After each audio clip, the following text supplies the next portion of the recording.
بعد فأعوذ بالله السميع العليم وبوجهه الكريم وسلطانه القديم من الشيطان الرجيم من همزه ونفخه ونفسه بسم الله الرحمن الرحيم لقد جاءكم رسول من أنفسكم عزيز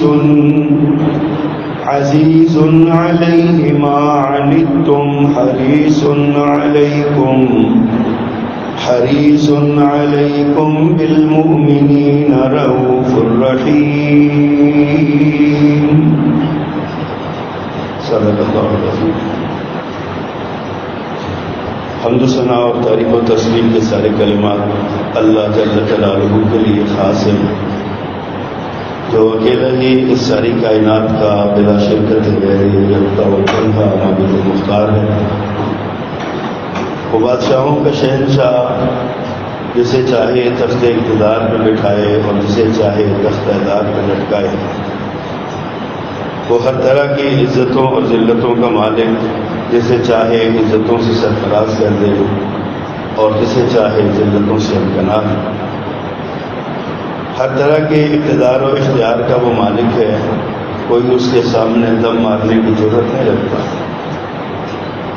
اسی کو اپنی حاجات و مناجات کا مرکز و محور بنانا چاہیے۔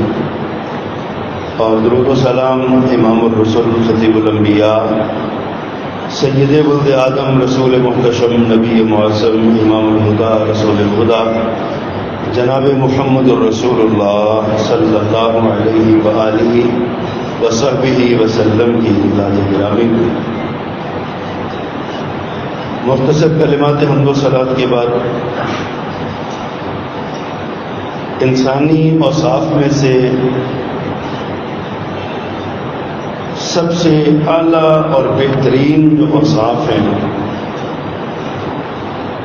ان میں احسان شناسی بہت بڑا وصف ہے۔ اس کا مطلب ہے کہ کسی کے احسان کو یاد رکھنا، بدلے میں اس احسان کا بدلہ چکانے کی کوشش کرنا، یا کم از کم اس کے لیے دعا کرنا، اور کسی مجلس میں بیٹھ کر اس محسن کے احسانات کا تذکرہ کرنا اور ہمیشہ اس کا شکر گزار رہنا، یہ احسان شناسی ہے۔ اس کے مقابلے میں احسان فراموشی کا جملہ بولا جاتا ہے۔ مشکل وقت میں آپ کے کوئی کام آیا تو آپ جب موقع ملے اسی کو ڈسنے لگ جائیں۔ ہمارے معاشرے کی گندی اور کبھی عادات میں سے احسان فراموشی بھی ہے، حتیٰ کہ یہ جملہ بن گیا کہ جس پر احسان کرو اس کے شر سے کرو۔ یعنی یہ عام ہمارے معاشرے میں یہ بات ہے کہ آپ نے کسی پر احسان کیا ہے تو وہ ضرور ایک دن آپ کو نقصان پہنچائے گا۔ اتنی گندی اور کبھی صفت ہے یہ کہ قرآن و حدیث میں بھی اور عام معاشرتی زندگی میں بھی احسان فراموش کو کبھی لوگ اچھے لفظوں میں یاد نہیں کرتے۔ محسن کش کہا جاتا ہے، اسے ناسپاس کہا جاتا ہے، لیکن اس کے مقابلے میں احسان شناسی، احسان یاد رکھنا، محسن کا احسان ماننا، ہر احسان شناس بندے کو لوگ ہمیشہ یاد رکھتے ہیں اچھے لفظوں سے۔ اور یہ دنیا کا نظام ایسا ہے کہ اس میں ہر بندے کا کوئی نہ کوئی محسن ہے، کسی نہ کسی انداز میں۔ دو بڑے محسنین، ایک والدین ہیں جو اپنی خواہشات کو دبا کے اپنے بچے کی خواہشات اور ضروریات کو پورا کرتے ہیں، بسا اوقات اپنی ضروریات کو بھی بھلا دیتے ہیں. باپ بیمار ہے, دوائی لینی ہے, ادھر اسی وقت بچے کی فیس دینی ہے تو وہ اپنی دوائی چھوڑ کے بچے کی فیس ادا کرتا ہے. ماں بیمار ہے, اس کو اپنی کو ضرورت ہے, بیٹا کہتا ہے جی, بیٹی کہتی ہے مجھے کپڑے چاہیے, تو وہ اپنی ضرورت چھوڑ کے اپنے بچے کی ضرورت کو پوری کرتے ہیں. کبھی ایسا بھی ہوتا ہے کہ بچوں کو ضرورت ہوتی ہی نہیں ہے, بس ویسے ہی ان کے دماغ میں آ جاتا ہے کہ چیز لینی چاہیے, تو والدین اپنی خواہش کو دبا کے, اپنی ضرورت کو دبا کے اپنے بچے کی خواہش پوری کرتے ہیں. والدین سے بڑا محسن کسی اولاد کا کون ہو سکتا ہے؟ اسی طرح اس معاشرے میں استاد شاگرد کا بہت بڑا محسن ہے. یہ صرف اسکولوں یا مدرسوں یا مسجدوں میں پڑھانے والے استاد نہیں, دکانوں پہ بیٹھ کے دکانداری سکھانے والے, کسی بھی بندے کو کوئی فن سکھانے والے, حتیٰ کہ فرنسوں پہ بھٹیوں پہ اپنے شاگردوں کو آگ سے کھیلنا سکھانے والے, یہ بھی استاد ہیں. اور استاد بھی بہت بڑا محسن ہوتا ہے. یہ بندے کو, بچے کو, اپنے شاگرد کو تعلیم دے کر اسے معاشرے میں رہنے کے قابل بناتا ہے. والدین اپنے بچے کے لباس کی, دیگر ضروریات, خوراک ضروریات پوری کر کے اسے ایک بہترین تربیت اس کی کرتے ہیں تاکہ یہ ہمارا بچہ بچوں میں بیٹھا پیارا لگے, ہمارا جوان جوانوں میں بیٹھا خوبصورت لگے, یہ وجیح لگے, بڑا خوبصورت یہ ہو. استاد مخلص ہو تو اس کے بدلے میں وہ اپنے بچے کو بہت بلند مقام پہ دیکھنا چاہتا ہے. تو یہ محسن ہے, یہ عام سے میں نے دو, سارا آگے نظام انہی کے گرد گھومتا ہے. یہ بہت بڑے محسن ہیں لوگوں کے, بچوں کے اور اپنے شاگردوں کے. لیکن اس کائنات کا حقیقی محسن تو اللہ سبحانہ و تعالیٰ ہے. اس نے کھلایا, پلایا, پہنایا, رزق دیا, سانس دیے, صحت دی, بیماریوں سے شفا دی, دکھوں سے بچایا, دکھ آ گیا تو اس نے اس دکھ سے نکالا. یہ حقیقی محسن وہی ہے. لیکن مجازی طور پر اگر ہمارا اس دنیا میں کوئی محسن ہے, محسن اعظم ہے, تو وہ محمد رسول اللہ صلی اللہ علیہ وسلم. ماہ ربیع الاول آتا ہے تو لوگ نبی کریم صلی اللہ علیہ وسلم سے اظہار محبت کے لیے اظہار اس انداز میں کرتے ہیں کہ جو خود نبی صلی اللہ علیہ وسلم نے نہیں بتایا, اور کہتے ہیں ہم خوشی منا رہے ہیں, خوشی کا اظہار کر رہے ہیں. اچھا, آپ نے تو اپنی خوشی منا لی ہے, لیکن جس کے لیے, جس کے ذریعے اپنی خوشی منا رہے ہو, کیا اس کو بھی خوش کرنے کا اہتمام کیا ہے؟ کبھی اس کے احسانات کو یاد کیا ہے؟ کبھی اس کے احسانات کے بدلے میں اس کے لیے کوئی رفع درجات کی اور اس کے لیے درود شریف پڑھنے کی کوئی ایسی آپ نے کام کیا؟ سیدنا امیر حمزہ رضی اللہ تعالیٰ عنہ, آپ جانتے ہیں کہ آپ کے رشتے میں چچا بھی لگتے تھے, آپ کے دودھ شریف بھائی بھی تھے, ایک ہی خاتون کا دودھ دونوں نے پیا ہوا تھا, اور آپ کے تقریباً ہم عمر ہونے کے ساتھ آپ کے دوست بھی تھے. یہ شکار پہ گئے ہوئے تھے, پیارے پیغمبر کی دعوت مکہ میں آغاز تھا. ابو جہل نے جناب رسول کریم صلی اللہ علیہ وسلم کو کمان ماری, خون نکلا. گھر کی ایک خادمہ اور لونڈی یہ دیکھ رہی تھی. اسی دوران حضرت حمزہ پلٹ کے آئے, ابھی کفر میں ہے, شرک میں ہے, باپ دادا کے مذہب پر ہے. اس عورت نے دیکھا اور آگے نہ اس نے بڑا ایک زبردست جملہ کہا کہ بڑے شکار کرتے پھرتے ہو, بڑے شکاری لباس پہنے ہوئے ہو, مر جانے کا مقام ہے تم سب کے لیے. تمہارے بھتیجے کو ایک ظالم اٹھ کے مارتا ہے اور تمہیں اپنے شکار کی پڑی ہوئی ہے. آج ہوتا اس کا باپ زندہ تو میں دیکھتی کہ کون اس کی طرف آنکھ اٹھا کے دیکھتا ہے. سیدنا امیر حمزہ خون تھا, جوش مارا, غصہ آیا. گئے وہ بیت اللہ کے نواح میں بیٹھے ہوئے تھے سارے کفار سردار, زور کی ایک کمان ماری جا کے ابو جہل کے سر پہ. اور کھڑے ہو کے کہا خبردار آج کے بعد کسی نے میرے بھتیجے کی طرف آنکھ اٹھا کر دے گا میں آنکھ نکال دوں گا. کسی غلط فہمی میں نہیں رہنا کہ وہ یتیم ہے اس کا باپ نہیں ہے وہ پوچھنے والا نہیں. پورا خون جوش مار رہا تھا. یہ محبت کی انتہا ہوتی ہے. یہیں سے پتہ کیا کہاں ہے آپ وہاں تشریف لے گئے اور جا کے نبی کریم صلی اللہ علیہ وسلم سے کہتے ہیں بھتیجے خوش ہو جاؤ میں تیرا بدلہ لے کے آیا. اب آگے نبی صلی اللہ علیہ وسلم بھی نا بڑے نباز تھے, لوگوں کی نفسیات کو سمجھتے تھے. آپ ہر بندے کو اس کی نفسیات کے مطابق علاج کرتے ہیں. دیکھا کہ خون میں جوش مارا ہوا ہے, محبت انتہا پہ پہنچی ہوئی ہے, تو بڑے ناز اور ادا کے ساتھ آپ نے فرمایا چچا میں تو اس بات پہ خوش نہیں ہوتا, میری کوئی خوشی نہیں ہے اس کا بدلہ لے آیا, میں کو بدلہ دے کے لے آیا. اب پتا تھا خون اس وقت پورے جوبن پہ ہے, جوش مارا.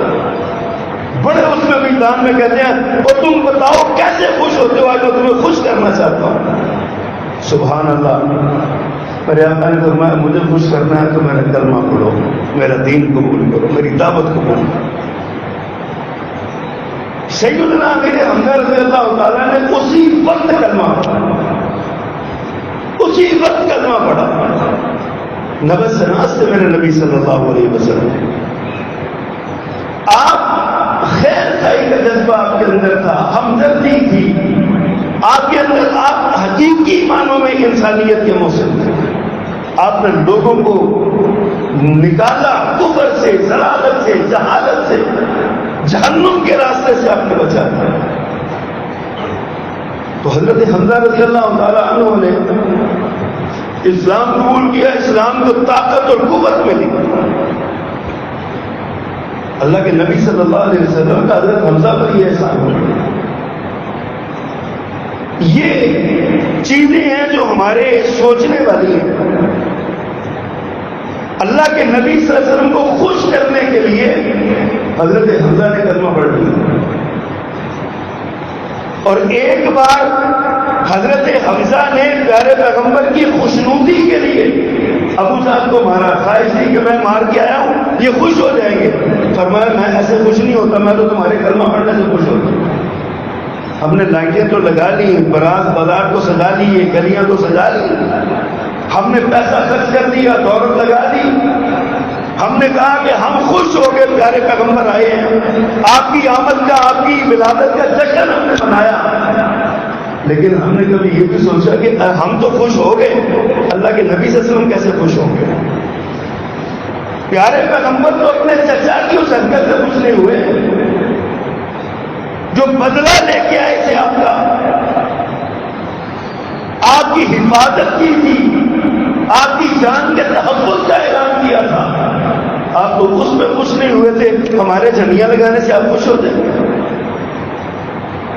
ہم سے بڑا احسان فراموش اور موسم خوش ہو سکتا ہے جو نبی راتوں کی تاریکیوں میں ہمارے لیے مصلی بچھا کے ربے امتی امتی پکارتا تھا. وہ نبی جو اس امت کے لیے اللہ سے عذابوں سے پناہ مانگتا رہا. وَيَضَعُ عَنْهُمْ إِسْرَهُمْ وَالْأَغْلَالَ الَّتِي كَانَتْ عَلَيْهِمْ, جو ان کے بوجھ اتارتا رہا. ہم نے اس کی کیا قدر افزائی کی ہے. اللہ اکبر. پیارے قرآن کریم کی جو آیت میں نے پڑھی ہے, اللہ فرماتے ہیں لقد جاءکم رسول من انفسکم, ایک رسول تمہارے پاس آیا, وہ تمہیں میں سے تمہارا ہی ہے. کسی کا بھتیجا ہے, کسی کا چچا ہے, کسی کا بیٹا ہے, کسی کا بھانجا ہے, کسی کا شوہر ہے, کسی کا بھائی ہے, کسی کا کزن ہے.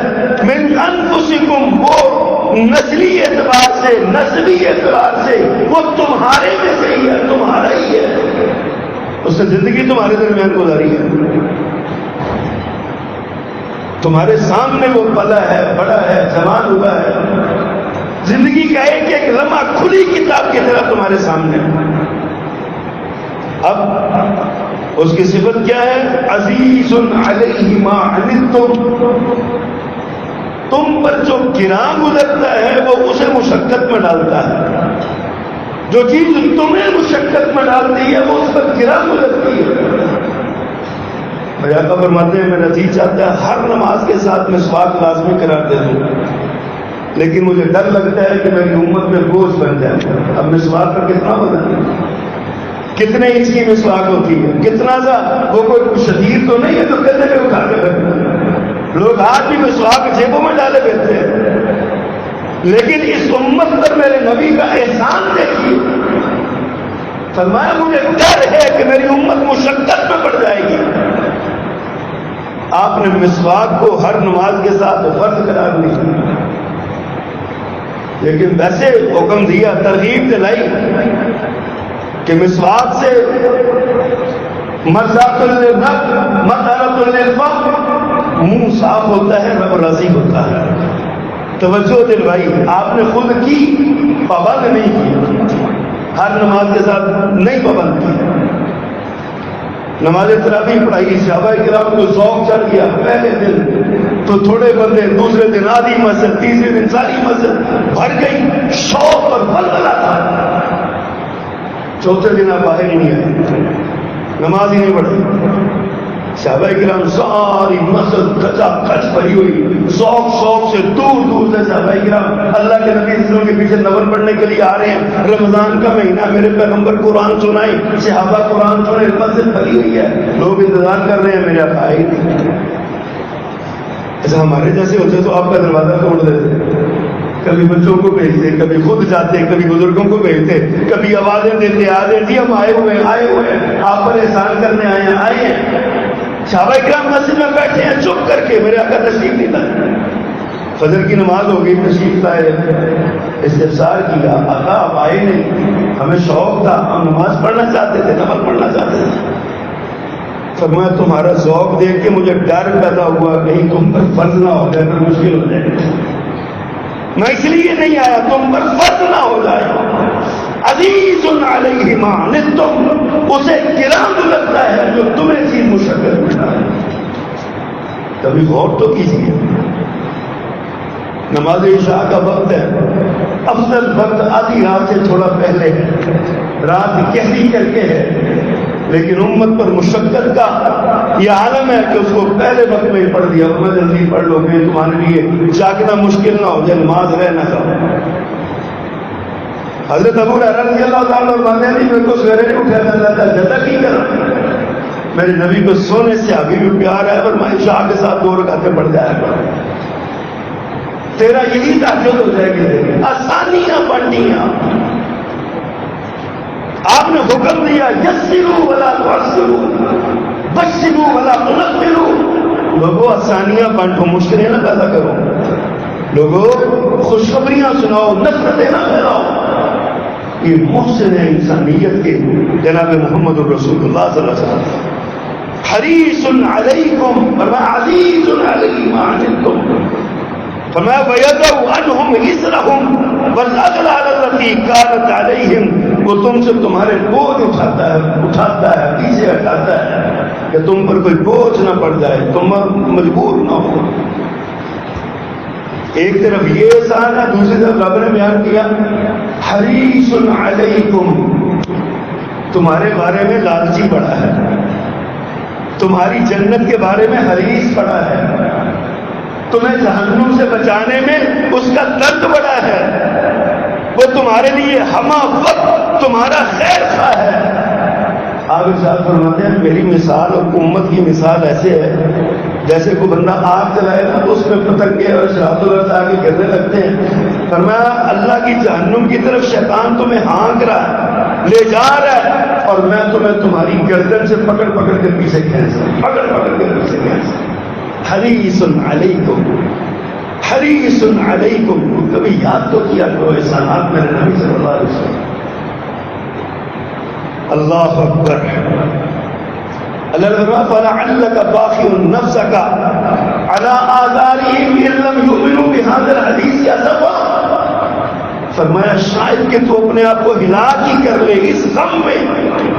کتنا غم ہے اس امت کا میرے نبی کو، کتنا غم ہے قرآن کہتے ہیں، اللہ فرماتے ہیں کہ شاید کہ تو اپنے آپ کو موت کے منہ میں دھکیل دے، ہلاک کر ڈالے، صرف اس غم میں کہ یہ لوگ ایمان کیوں نہیں لاتے، اس کتاب پر ایمان کیوں نہیں لاتے۔ دوسرے مقابلے میں لعلک باخع نفسک الا یکونوا مؤمنین، شاید کہ تو اپنے آپ کو ہلاک ہی کر لے کہ یہ لوگ ایمان کیوں نہیں لاتے۔ ایمان کا حریص میرا نبی تمہیں ایمان دینا چاہتا ہے، ایمان کی دولت سے نوازنا چاہتا ہے، تاکہ اللہ کے سامنے شرمندگی نہ ہو، اللہ کے سامنے کوئی احساس تمہیں جو ہے نا وہ سامنے کھڑا ہونے میں اس وقت یہ نہ ہو کہ تمہاری گردنیں جھک جائیں۔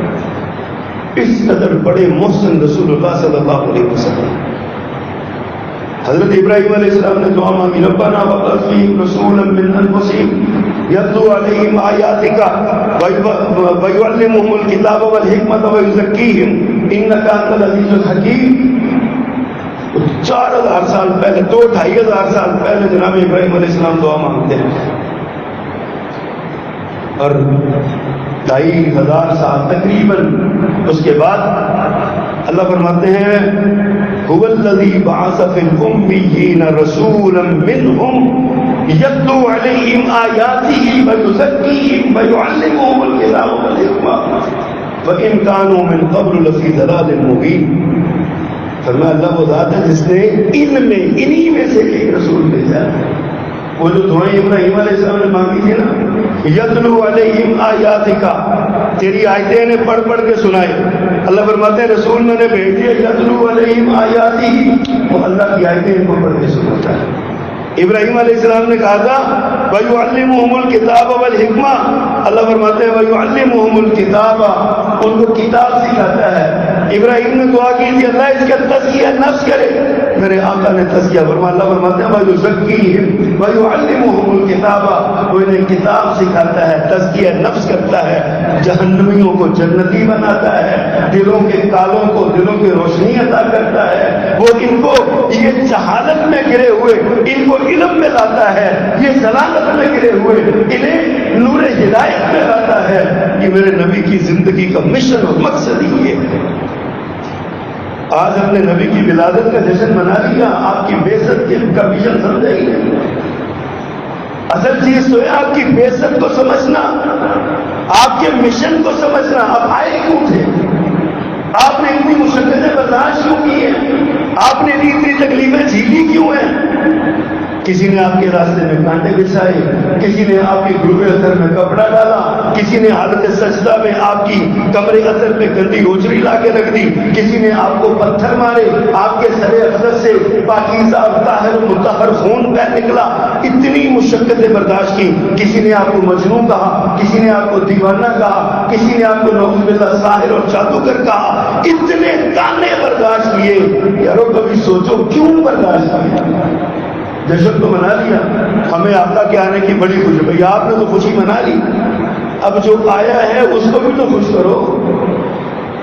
اس کو کیسے خوش کرو گے؟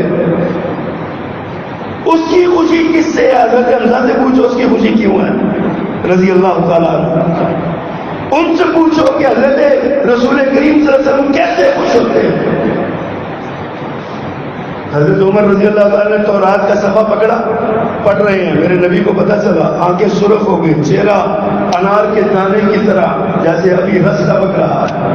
آپ ویسے ہی سونے تھے، منمونے تھے، پیارے بڑے تھے، اوپر سے جب غصہ آ جائے تو سرخی زیادہ ہو گئی۔ حضرت ابوبکر صدیق نے حضرت عمر کو ٹوکا دیا، ثقلت قومک کا یا عمر، عمر تیری ماں تجھے گھوم پائے، میرے آقا کا چہرہ تو دیکھ۔ اب آگے عمر بھی تو عمر سے ایک نظر چہرے پہ ڈالی، فرمایا رضیت باللہ ربا وبالاسلام دینا وبمحمد النبی صلی اللہ علیہ وسلم۔ لمحوں میں وہاں پہنچ گئے جہاں پیارے پیغمبر پہنچے ہوئے تھے۔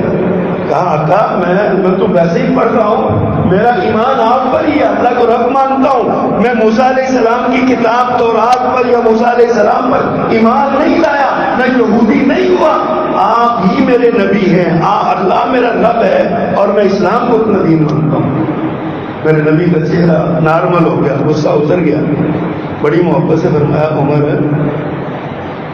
اللہ اکبر، اگر آج اس کتاب پر موسیٰ بھی آ جائے نا، تم سارے مجھے چھوڑ کے اس کی اتباع کرو، لذلل تم سارے ہی گمراہ ہو جاؤ۔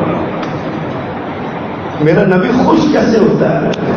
اتباع سے، اطاعت سے، فرما برداری سے میرا نبی خوش ہوتا ہے۔ میرے نبی کو خوش کرو، اپنی خوشیاں منا رہے ہو، نبی کی خوشی کی بات ہی نہیں کر رہے۔ وہ جو اتنا بڑا تمہارا محسن ہے، اتنا بڑا تمہارا مہربان ہے، اتنی تمہارے لیے وہ دعائیں مانگتا ہے، رات اور دن تمہارے لیے وہ اللہ کے حضور ہاتھ باندھ کے کھڑا ہے۔ اللہ نے فرمایا وما ارسلناک الا رحمۃ للعالمین، ہم نے آپ کو جہانوں کے لیے رحمت بنا کے بھیجا، دنیا میں بھی اور آخرت میں بھی آپ رحمت ہیں۔ اللہ نے فرمایا پیغمبر میں نے ہر نبی کو ایک دعا کا اختیار دیا، اس نے دعا مانگی میں نے پوری کر دی، آپ کی مانگ لو آپ کو بھی دیتا ہوں۔ قربان دو میرے نبی کا احسان اس امت پہ۔ آقا فرماتے ہیں اللہ نے مجھے اختیار دیا دعا مانگ لو، میں نے کہا اللہ نہیں، دنیا میں نہیں مانگنی، میں آخرت میں مانگوں۔ جب ساری انسانیت رل جائے گی تو سارے حال کوئی نہیں ہوگا، اللہ کا قدر عروج پہ ہوگا، اس وقت میرا پاک پیغمبر اپنی جبین نیاز کو بے نیاز کی بارگاہ میں جھکا کے کہے گا اللہ یہ میری امت ہے، ان کا حساب تو شروع کر دیں۔ 7 دن 6 راتیں اور 7 دن میرے نبی سجدے میں پڑے رہیں گے۔ اللہ فرمائیں گے ارفع راسک یا محمد، اے محمد صلی اللہ علیہ وسلم سر اٹھاؤ، سر توتا، اس مانگتا جا میں دیتا جاتا ہوں، وشفع تو شفع، تو سفارش کرتا جا، تیری سفارش قبول کرتا جا۔ کتنا بڑا محسن جس نے دنیا میں اپنے لیے کچھ نہیں مانگا۔ وہ شاعر نے کہا تھا شایاں ہے تجھ کو سرور کونین کا لقب، نازاں ہے تجھ پہ رحمت دارین کا خطاب، برسا ہے شرق و غرب پہ ابر کرم تیرا، آدم کی نسل پہ تیرے احسان ہے بے شمار۔ آدم علیہ السلام کی ابن آدم اپنے نبی کے احسانات کو تو جانتا ہو، کبھی سوچو تو صحیح۔ اللہ کے نبی خود فرماتے ہیں انی لم ابعث لعانا، میں لعنت کرنے والا بنا کے نہیں بھیجا گیا، بلکہ ولکن بعثت رحمتا، میں تو رحمت للعالمین بنا کے بھیجا گیا۔ میری رحمت کا دروازہ وسیع ہے۔ بار ابن اسود بڑا فاسق اور ظالم قسم کا ایک بندہ تھا۔ میرے نبی صلی اللہ علیہ وسلم کی بیٹی حضرت زینب مکہ میں رہتی تھی، آپ نے ان کے شوہر سے کہا کہ میری بیٹی مجھے واپس بھیج دو، اس نے کہا جی ٹھیک ہے لے جائیں۔ آپ نے 2 بندوں کی ڈیوٹی لائی، وہ حضرت زینب کو لے کے آنے لگے۔ اس حبار ابن اسود کو پتا چلا، یہ دوڑتا ہوا آیا، حضرت زینب کی اونٹنی پہ مارا، حضرت زینب کی اونٹنی پھسکی، یہ گری، ایک پتھر کے اوپر ان کا پیٹ لگا۔ رحمت اللہ کی رحمت کی امید تھی، پریگنینسی کی حالت تھی، یہ گر گئی، حمل ضائع ہو گیا، بچہ فوت ہو گیا۔ میرے نبی کو اتنی تکلیف ہوئی اس بات کی، آپ انتہائی غمزدہ، بیٹی کا روتا ہوا چہرہ دیکھتے تو آپ اداس غمگین ہو جاتے۔ بیٹی فوت ہو گئی، اسی غم میں بیٹی فوت ہو گئی۔ میرے آقا کو غصہ آیا، انسان دینا، فرمایا یہ بات جہاں میرے مار ڈالنا، اس کو قتل کر ڈالنا ہے یہ بات۔ وہ لوگ جو غلاف کعبہ سے چمٹے ان کو مارنے کا حکم تھا نا، ان میں یہ بھی تھا، حبار ابن اسود بھی تھا۔ مکہ فتح ہوا، یہ دوڑ گیا، بھاگ گیا، بڑا تلاش کیا اس کو، بڑا صحابہ کرام کو بھی بڑا غصہ تھا، نبی کی بیٹی کا قاتل تھا، نبی کی بیٹی کو مارا تھا، تو چھوٹا جرم تھا۔ اللہ اکبر، ڈھونڈتے رہے نہ ملا۔ ایک دن میرے پیغمبر مجلس میں بیٹھے تشریف فرما تھے، اچانک یہ سامنے آیا اور بابا نے بلند کہنے لگا محمد صلی اللہ علیہ وسلم میں آپ کو اللہ کا سچا رسول مانتا ہوں، میں اللہ کی وحدانیت کا اعلان کرتا ہوں، میرا اسلام قبول کیجیے، میں آپ کا مجرم ہوں، میں نے آپ کا گناہ کیا لیکن معافی مانگتا ہوں۔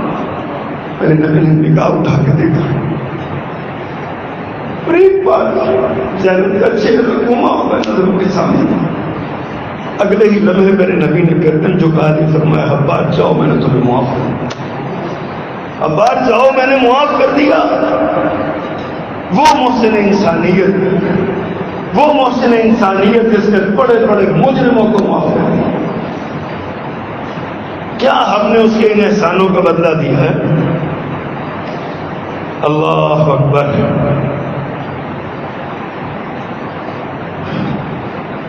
میرے نبی صلی اللہ علیہ وسلم نے مجرموں کو معاف کیا. میرے نبی نے دشمنوں کو دعاؤں میں یاد رکھا. دشمنوں کو دعاؤں میں یاد رکھا. میرے نبی نے مساوات انسانی کا نعرہ لگایا اور عمل کر کے دکھایا. برابر برابر. کہاں بلال حبشی، کہاں عمر فاروق اور ابو بکر صدیق. بلال حبشی مسجد کے دروازے سے اندر داخل ہوتا ہے، عمر جگہ چھوڑ کے کہتے ہیں جا سیدنا بلال، میرا آقا بلال آیا ہے، میرا سردار بلال آیا ہے. کہاں یہ قریشیوں کے سردار اور کہاں وہ غلامی سے آزادی پانے والا، کہاں یہ حسن و جمال کے پیکر، کہاں وہ کالے سیاہ رنگ کا. لیکن کہتے تھے بلال ہمارا. یہ کس کی تعلیم تھی؟ یہ میرے نبی کی تعلیم تھی. گھروں میں کام کرنے والے ملازموں سے اس نے سلوک کیا، ان کے بارے میں کہا اللہ سے ڈرو. ایک آدمی اپنے ملازم کو، اپنے غلام کو مار رہا تھا. فرمایا اتنا مارنا جتنا قیامت کے دن برداشت کر سکتا. اس نے کہا آقا میں اس کو آزاد کرتا ہوں، میں اس کو آزاد کرتا ہوں. میرے گناہ کا کفارہ ہو جائے گا. مجھے غصہ آیا ہوا تھا، غصے میں زیادہ مار لیا، میں اس کو آزاد کرتا ہوں، میرے گناہ کا کفارہ ہو جائے گا. یہ تعلیم کس چیز کی؟ مساوات انسانی کی تعلیم آپ نے دی. بچوں کو، مردوں کو، عورتوں کو، حتیٰ کہ غلاموں اور محکوموں اور کمزوروں کے حقوق کا پاسبان بنے میرے نبی صلی اللہ علیہ وسلم. کسی کو کسی کا حق نہیں ماننے دیا، کسی کو کسی کے ساتھ زیادتی نہیں کرنے دیا، کسی کو کسی کے ساتھ کوئی ایسا حد سے زیادہ بڑھنے نہیں دیا. کبھی سوچیے تو صحیح. حضرت ابو ذر غفاری رضی اللہ تعالیٰ نے بلال حبشی رضی اللہ تعالیٰ نے کہتے ہیں یبن سودا، وہ کالی ماں کے بیٹے. اب بلال کالی ماں کے بیٹے تھے نا، جھوٹ تو نہیں تھا، لیکن اس بات میں تنس تھا. حضرت بلال نے شکایت میرے نبی کو لگائی، اللہ کے پیغمبر ہوں میں کالی ماں کا ہی بیٹا، لیکن اس نے مجھے تنس کیا، میرے دل میں لگی ہے. فرمایا ابو ذر ابھی کا پھر جاہلیہ. ابو ذر ابھی تیرے اندر سے جاہلیت نہیں کی، ابھی جاہلیت موجود ہے. یہ جہالت کی بات نہیں ہے کسی کو ماں کا تانا دینا، کسی کو اس کے رنگ کا تانا دینا، کسی کو اس کی غربت اور افلاس کا تانا دینا. یہ میرے نبی کی تعلیم ہے. یہ اتنا بڑا احسان کیا ہم غریبوں پہ، ہم غریبوں پہ اللہ کے نبی نے اتنا احسان کیا کمزوروں پہ. اور ہم نے سمجھا صرف جھنڈیاں لگا کے آپ کی محبت کا ادا ہو جائے گا. ہم نے سمجھا صرف جھنڈیاں لگا کے بات ختم ہو جائے گی، کمکمے لگا کے بات ختم ہو جائے گی، چوری کی بجلی سے بازار سے جا کے بات ختم ہو جائے گی. ہم سمجھتے ہیں کہ شاید یہ بڑا ہم نے مار کا مارا ہے. اللہ اکبر. ہماری ذمہ داری ہے جس نبی نے ہم پر اتنے احسان کیے ان کے احسانوں کو یاد رکھیں، ان کے احسانوں کو یاد رکھیں، ان کی تعلیمات کو اپنائیں، ان کی تعلیمات کو اپنائیں، ان کو دیکھیں کہ میرے نبی نے کس انداز میں محبت کے کس طرح پر برسائی. بدر میں نا، اچھا نبی صلی اللہ علیہ وسلم خود بڑے احسان شناس ہیں، آپ کسی کا احسان نہیں بھولیں. ابو بکر صدیق رضی اللہ تعالیٰ عنہ کے بارے میں آخری وقت میں فرمایا میں نے سب کے احسانوں کا بدلہ دے دیا، ابو بکر کے احسانوں کا بدلہ نہ دیا. ابو بکر کے احسانوں کا بدلہ میں نہیں دے سکتا. حضرت خدیجہ رضی اللہ تعالیٰ نے آپ کی زوجہ محترمہ، انہوں نے پیارے پیغمبر صلی اللہ علیہ وسلم میں اپنا مال تن من دھن سب کچھ پیدا کر دیا. حضرت خدیجہ فوت ہو گئی، میرے پیغمبر آخر وقت تک یاد کرتے رہے. حضرت خدیجہ کی کم شیرہ تھی خولا، وہ نا جا رہی تھی، میرے نبی نے دیکھا پیچھے سے نا نظر پڑی، کہتے ہیں چال خدیجہ کی ہے، لگتا ہے یہ خدیجہ کی بہن ہے. خدیجہ کی بہن جا رہی، گھر میں گوشت پکتا، کہتے خدیجہ کی سہیلیوں کو دیکھ کے آؤ. ایک دن ماضی عائشہ رضی اللہ عنہا نے بڑے لاڈ سے نا ناز سے کہا اللہ کے پیغمبر ہم کماری بھی ہوں، میں خوبصورت بھی ہوں، باقی بیویاں بھی اللہ نے آپ کو دی ہیں، آپ خدیجہ کو یاد کرتے رہتے ہیں. ہر وقت وہ ایک بوڑھی عورت تھی، آپ اسے یاد کرتے رہتے ہیں. احسان شناس اور وفادار میرا نبی، وفاداری کی تعلیم دینے والا. چہرے کا رنگ متغیر ہو گیا. فرمایا عائشہ تو نے کیسی بات کی ہے، کیسی بات کی ہے. تو پتہ ہی نہیں یہ خدیجہ کون تھی. خدیجہ ہی تھی. خدیجہ کی مثل تم میں سے کوئی بھی نہیں. جو وفا خدیجہ نے کر دی ہے وہ نہیں جانتی. اس کا مقام اسی کو پتا ہے, اللہ کو پتا ہے خدیجہ کا مقام کیا تھا. حضرت خدیجہ گھر میں بیٹھی تھی, جبریل آئے, دروازہ کٹکھٹایا, تشریف لائے.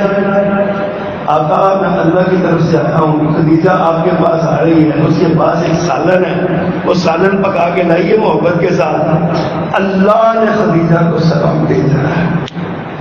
اللہ نے مجھے بھیجا ہے کہ جاؤ جا کے میرے نبی سے کہو خدیجہ آ رہی ہے, خدیجہ کو میں اللہ کی طرف سے سلام پہنچاؤں. میرا فرمایا خدیجہ ہی تھی, وفادار میرے نبی. یہ تو اپنے تھے نا. اللہ کے نبی طائف کی طرف گئے نا, جب پتہ ہے آپ کو بڑا طویل واقعہ, بہت وہاں مارا گیا, تشدد ہوا. اب وہاں سے پریشانی کے عالم میں واپس آئے. اب آپ بھی جہاں سے جا چکے تھے, مکہ والے سمجھے نکل گئے. اب واپس آنے کے لیے مکہ والے تشدد کی مٹی اور تیز کر دیتے. آپ ایک جگہ پہ بیٹھے تھے, مطعم بن عدی آ گیا. مطعم کہنے لگا کہ جناب کیا معاملہ ہوا, کیا سلسلہ ہے. آپ نے بات بتائی. سردار تھا, بہت بڑا امیر کبیر سرمایہ تھا, اور بہت بڑا سخی اور سردار تھا. عرب کا کلچر ہے, عرب کا رواج ہے, جو بندہ کسی کو پناہ میں لے لے وہ سارے عرب کی پناہ ہوتی ہے, مشترکہ پناہ ہوتی ہے. اللہ اکبر. حضرت مطعم بن عدی کو یہ بات بتائی. مطعم کہنے لگا آپ میرے ساتھ چلیے, آپ میرے مہمان ہیں. اپنے بچوں کو بلایا, ہتھیار لے کے آج وہ اپنے کافی اولاد تھی اس کی, بڑا صاحب الکثیر الاولاد ہے, سردار تھا بڑا. اپنے قبیلے کے لوگوں کو بلایا, تلواریں لے کے, نیزے لے کے, آ جاؤ. اپنے چلو میں لے کے پیارے پیغمبر کو مکہ لے کے آیا, اور بیت اللہ کے باہر کھڑے ہوئے کہا خبردار آج کے بعد کسی نے محمد کی طرف آنکھ اٹھا کے دیکھا صلی اللہ علیہ وسلم.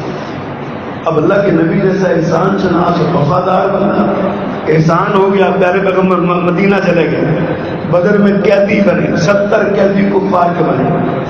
آپ نے فرمایا ان کو فدیہ طے ہوا, فدیہ لے لو. وہاں پہ آپ نے ایک بادشاہ فرمایا, وفادار اور احسان شناس میں رکھنا.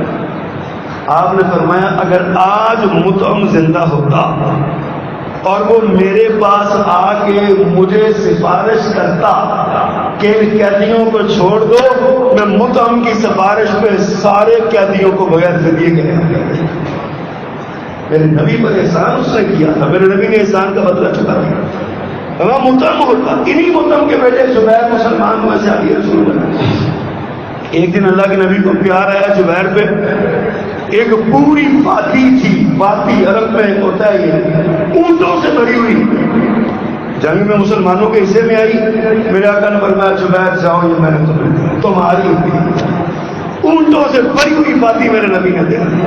محسن میرے نبی, غریبوں کے, یتیموں کے. وہ یتیم بچے کا قصہ اکثر سنتے ہیں. اس کو پکڑا گھر لے گئے, کہتے ہیں کہ تو چاہتا ہے کہ تجھے ماں باپ کا پیار ملے, میں محمد تیرا باپ بن جاؤں, عائشہ تیری ماں بن جائے صلی اللہ علیہ وسلم. حضرت جی کیوں نہیں, گھر لے گئے, کپڑے پہنائے. حضرت عائشہ کی کنیت ام عبداللہ اسی بچے کی وجہ سے, حالانکہ حضرت عائشہ کی اولاد نہیں تھی, ام عبداللہ کہلاتی تھی اس بچے کی وجہ سے. یتیموں کو فرمایا جو یتیم کے سر پہ ہاتھ رکھے گا, جتنے بال اس ہاتھ کے نیچے آئیں گے اتنی نیکیاں نامہ اعمال میں آئیں گے. یتیموں کا موسم, غریبوں کا موسم, کمزوروں کا موسم, امیروں کا موسم, حتیٰ کہ غیر مسلموں کا بھی موسم, جانوروں کا موسم. پتہ ہے نا اونٹ کا واقعہ, اونٹ کسی کے قابو نہیں آ رہا تھا, بھٹکا ہوا تھا. اللہ کے نبی گئے وہاں پہ, فرمایا صحابہ کرام آپ کا نہ چاہیے, بھٹکا ہوا نقصان پہنچائے گا. پر میں کچھ نہیں کہتا, میں جاؤ گئے, اسے پاس کو لایا, وہ آ گیا. حدیث میں آتا ہے اپنا سر میرے نبی کے قدموں میں رکھ, آنسو بہانے لگا میرے نبی کے قدم. پوچھا کیا ہوا, فرمایا اس کا مالک کدھر ہے. مالک کو بلایا, فرمایا تیرا یہ شکایت کر رہا ہے, کہتا ہے کام زیادہ لیتا ہے, چارہ کام لاتا ہے. جانوروں کا موسم میرا نبی, کیا ہم نے اس کی قدر کی؟ ہم نے اپنی تو خوشیاں منا لی ہیں, اس کی خوشی اس کو تو کیسے خوش کرنا ہے کبھی سوچا؟ اصل خوشی محمد رسول اللہ صلی اللہ علیہ وسلم کی خوشی ہے, اور کیسے خوش ہوں گے آپ اس پر غور کرنا چاہیے. آپ کی اطاعت کر کے, آپ پر درود پڑھ کے, آپ کے لیے دعائیں کر کے. اچھا یہ بڑا نقطہ ہے, ہم آپ کے لیے دعا کریں. اللہ کے نبی ہماری دعاؤں کے محتاج تو نہیں ہے, لیکن میرے نبی کا یہ بھی احسان ہے. آپ نے فرمایا جو نماز کے بعد, اذان کے بعد, اللہم رب هذه الدعوة التامة والصلاة القائمة آت محمدا الوسیلۃ والفضیلہ وابعثه مقاما محمودا الذی وعدته, یہ پڑھے گا نا, یہ مقام محمود کی میرے لیے دعا کرے گا. آپ نے دعا کا کہا, میرے لیے جو دعا کرے گا نا, اس میں بھی میرے نبی کا احسان ہے. ورنہ تم میرے لیے مقام محمود کی دعا کرو, میں تمہارا جنتوں میں سفارش کر دوں, میدان حشر میں تمہاری سفارش کر دوں. یہ نبی کی تعلیم. نبی کے لیے تو حضرت عمر سے کہا, حضرت عمر کو مانتے ہیں, میں عمرے کے لیے جا رہا ہوں, فرمایا لا تنسانی فی دعائک یا اخیا, وہ میرے چھوٹے ویر ہے. اخیا کا معنی چھوٹا بھائی, چھوٹا ویر, محبت کی انتہا ہے. میرے چھوٹے ویر مجھے دعاؤں میں نہ بھولنا. عمرے پہ جا رہے ہو, دعاؤں پہ نہ بھول. میرے نبی خود ہمیں یہ کہہ رہے ہیں. ہم نے جھنڈی لگا کے سمجھا میں خوش ہو گیا. اے اپنی خوشی چھوڑو, اپنے نبی کو راضی کرنے کی کوشش کرو. اپنے نبی کی خوشیاں میں دیکھو کہ میرے نبی کے, اللہ کی قسم اٹھا کہتا ہوں, میرے پیغمبر جھنڈیوں سے خوش نہیں ہوتے, میرے نبی کمکموں سے خوش نہیں ہوتے, میرے نبی گلیاں پلاٹ سجانے سے خوش نہیں ہوتے. میرے نبی کو خوش کرنا ہے تو چہرے کو سنت رسول سے سجاؤ. میرے نبی کو خوش کرنا ہے, اپنے عمل کو سنت سے سجاؤ. میرے نبی کو خوش کرنا ہے, ان کے لیے درود کا تحفہ بھیجو, کثرت سے درود ابراہیمی پڑھو. میرے نبی کو خوش کرنا ہے تو میرے نبی کی اتباع اور اطاعت اور فرما برداری کرو, پھر میرے نبی خوش ہو. اپنی خوشی, میں بڑا خوش ہوں, میں نے جھنڈی لگایا, میں بڑا خوش ہوں, میں نے بازار سجایا, میں بڑا خوش ہوں, میں نے یہ کام کیا. ایسے نہیں خوشیاں ملتی. میرے نبی کو خوش کرو, نبی کو خوش کرو, پھر اللہ تم پہ راضی ہوگا. میں یطیع الرسول فقد اطاع اللہ, فرمایا جو رب کے رسول کی بات مانے گا وہ اللہ ہی کی بات مان رہا ہے. تو آج یہ سبق ہے ہمارے لیے اس میں کہ اللہ کے نبی صلی اللہ علیہ وسلم کو خوش کیجیے. وہ محسن ہے ہمارے, اپنے احسان, اپنے محسن کو یاد رکھیے. احسان ناشناسی نہ کیجیے, احسان محسن کچھ نہ بنیے, احسان شناس بنیے. میرے نبی کے لیے دعائیں کیجیے, درود پڑھیے, میرے نبی پر